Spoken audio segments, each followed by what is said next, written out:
Ուզում եմ պատասխանել իմ վերջին վիդեոյի տակ գրված այս մեկնաբանությանը։ Ընդհանուր առմամբ ես համամիտ եմ, որպես կանոն պետությունները իրենց արտաքին քաղաքականությունը որոշելիս չեն առաջնորդվում բարոյական սկզբունքներով, բայց եկեք նույն տրամաբանությունը օգտագործելով վերլուծենք ու մի քանի կարևոր հարց տանք Իսրայելի Հայոց ցեղասպանությունը ճանաչելու մասին։ Արդյոք Իսրայելի այս քայլը ողջունելը բխում է Հայաստանի Հանրապետության շահերից, երբ որ մեր պատմության եւ մեր ինքնության համար այսքան կարևոր հարց է Հայոց ցեղասպանությունը, Իսրայելը փորձում է օգտագործել մեկ այլ ժողովրդի դեմ իր իսկ գործած ցեղասպանությունը եւ բռնությունները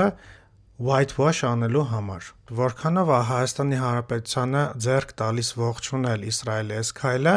այն դեպքում, երբ որ Իսրայելը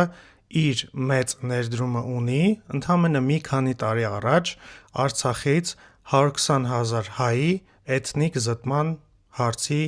մեջ։ Ես վստահ եմ դուք գիտեք, որ Իսրայելը միլիոնավոր դոլարների զենք է վաճառել Ադրբեջանին, եւ նույն այդ իսրայելական զենքով սպանվել են հազարավոր հայ զինվորներ եւ դժբախտացել են հարյուրավոր ընտանիքներ։ Հիմա այդ նույն ռեալպոլիտիկի տրամաբանության մեջ։ Հիմա արդյոք Իսրայելի կողմից Հայոց ցեղասպանության ճանաչումը տենց ջերմորեն ողջունելը չի նշանակի աչք փակել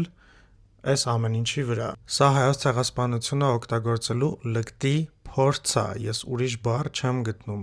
եւ ընդհանրապես Հայաստանի Հանրապետության շահերից չի բխում այդ փորձը ողջունելը։ Գրեք մեկնաբանություններում ձեր կարծիքը, լայքեք, տարածեք, մինչ